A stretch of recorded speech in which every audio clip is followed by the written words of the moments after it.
Pak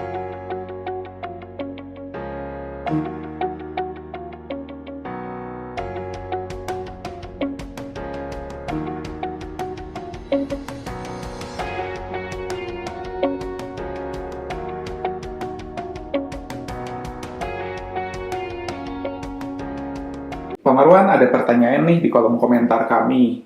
Terima kasih Pak atas penjelasannya. Ada pertanyaan, jika harta katakanlah uang tunai yang diungkap pada PPS kebijakan kedua, sampai tahun 2022 saldonya itu sudah habis digunakan. Apakah perlu dilaporkan di SPT 2022? Well, ya. Jadi begini ya, kalau harta prinsipnya memang orang mau klaim itu lebih karena memang harta itu merupakan sesuatu yang nanti akan dipakai dalam jangka yang panjang ya. Tapi kalau sudah habis 2 tahun ya kita lihat ya kenapa Anda bisa habiskan dalam 2 tahun ya. Karena memang jumlahnya tidak banyak, terus Anda keperluannya untuk apa dulu gitu. Jadi belum jelas ya pertanyaannya. Kalau Anda habiskan uang itu memang untuk jalan-jalan lalu habis atau biaya hidup, ya tentu sayang juga ya. Anda memang tetap harus bayar pajaknya. Sudah terlanjur bayar ya udah. Dan jangan sampai ada kewajiban ya, karena di situ kan ada kewajiban yang kalau harus diinvest dalam 5 tahun ya, jangan yang masukin di situ. Kalau masukin di situ nanti kewajibannya Anda tidak bisa penuhi ya.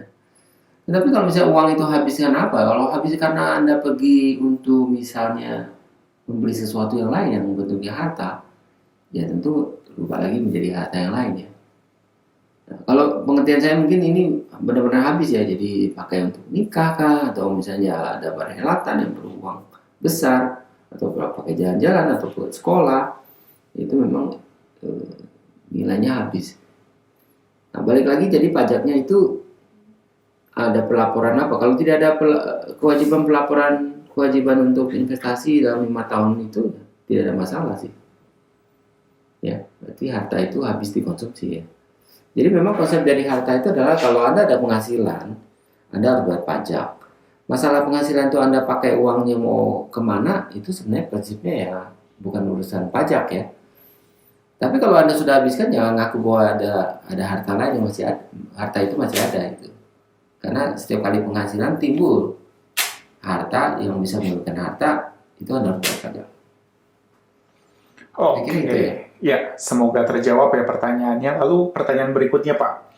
Mau tanya, jika seorang PNS pensiun pada tahun 2016, sampai dengan 2020 hanya berpenghasilan dari uang pensiun.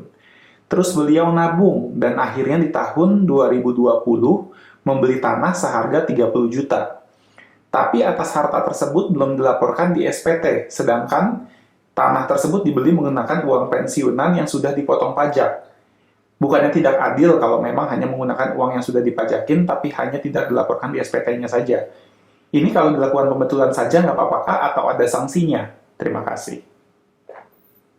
Pensiun dari lembaga pensiun, ya baik yang lembaga pensiun lembaga keuangan kah, ada lembaga pensiun dari pemberi kerja, itu nggak ada masalah. Itu biasanya mereka potong pajaknya.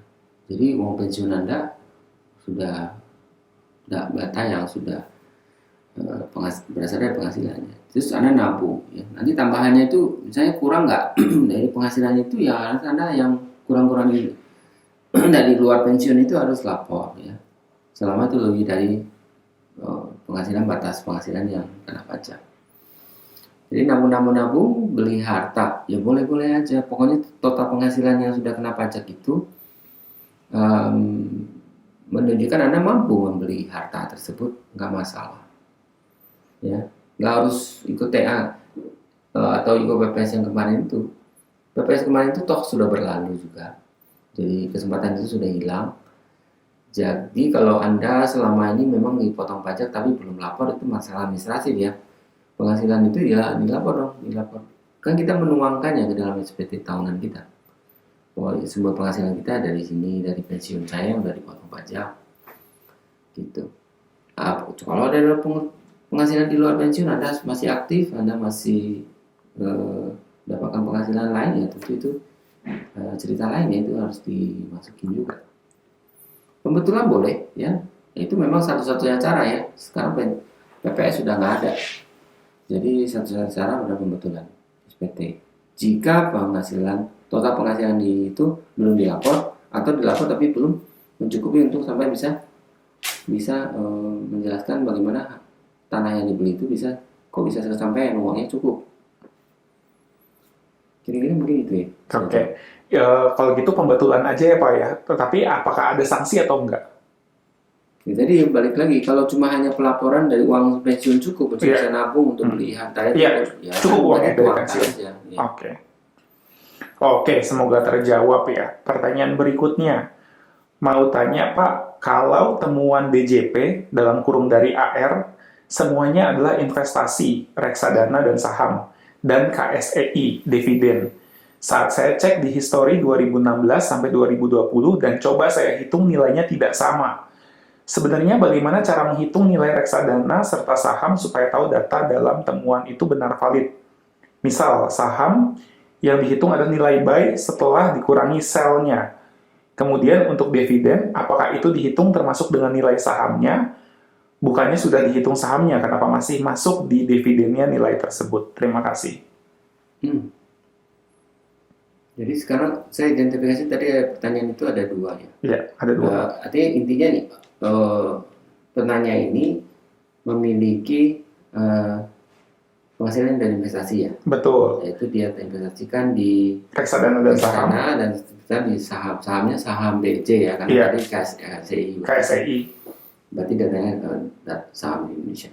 Nah, kan perlakuan pajak dari reksadana yang di Indonesia reksadana ya kan tidak dikenakan pajak lagi karena badan pialang saham atau perusahaan yang menggalang dana melalui reksadana itu sudah melaporkan pajak dan biasanya pengajaran juga yang final ya, sehingga di tahap pengelola atau fund manajernya itu sudah selesai pajaknya waktu dibagikan atau misalnya ada redeem atau selesai dengan reksadananya programnya selesai, itu biasanya dikembalikan dan itu sudah tidak kena pajak ya.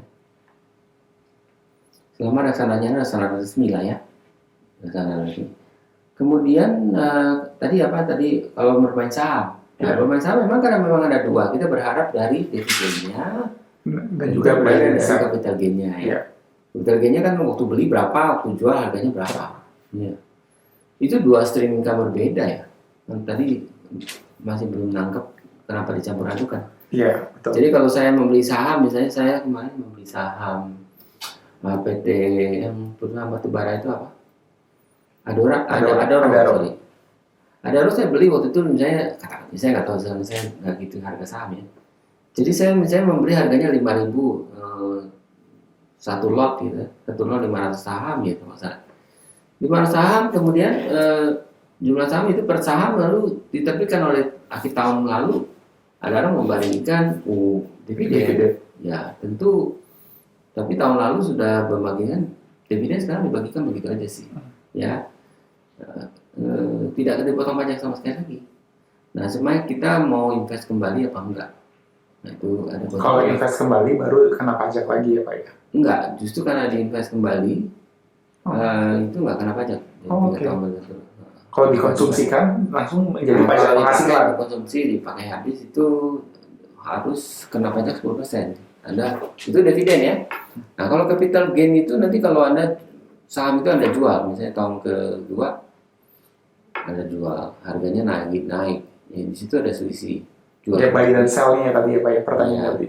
Tapi buy dan sell-nya bukan selisihnya itu sekali jumlah pajak, karena di BEJ melalui pialang saham atau melalui yang online Anda sudah dipotong biaya 0, salah satunya selain fee dari broker juga ada pajak 0,1. Jadi itu nggak masalah. Jadi pajak penghasilannya itu sudah dikenain pajak final. Jadi baik dividen maupun ini sebenarnya dua-duanya pajaknya sebetulnya lain dengan pajak biasa. Ya. Nggak perlu di halaman depan dari SPT tahunan kita dimasukkan itu. Jadi urusan-urusan investasi ini biasanya dari halaman keempat atau ketiga, ya keempat itu tentang penghasilan yang final. Masukin di situ aja. Ya. Kalau yang dari dividen itu Anda invest kembali 3 tahun, Anda bisa komen untuk lapor, masukin aja sebagai penghasilan tidak kena pajak. Berarti bisa termasuk PTKP ya Pak ya, kalau diinvestasikan kembali. PTKP itu kalau urusannya di halaman depan, Depan, di oke. SPT tahunan. Ada penghasilan-penghasilan di situ yang di depan yang kita kumpulin lebih besar daripada 54 juta Ya. setahun itu baru kena pajak. Tapi kalau di bawah itu kan, jadi di bawah PTKP itu masih free of tax. Bersihnya ya, bersihnya. Oke, semoga terjawab. Di pertanyaan berikutnya, Pak, saya mempunyai aset sebidang tanah dan saya ikut tax amnesty di tahun 2015, berarti TA1 ya. Setiap laporan SPT tahunan saya laporkan terus. Pada tahun 2019, tanah tersebut saya jual. Dan di tahun 2020, saya belikan lagi sebidang tanah. Tetapi saya belum memasukkan di daftar harta di tahun 2020. Yang saya tanyakan, apakah saya harus mengikuti PPS Jangan. atau hanya pembetulan SPT tahunan? Terima kasih atas penjelasannya. Kalau nilai tanahnya sama kurang lebih atau memang hasil penjualan itu kemarin sanggup untuk membeli tanah itu, ya silakan, itu langsung namanya harta baru ya, dari penjualan harta lama.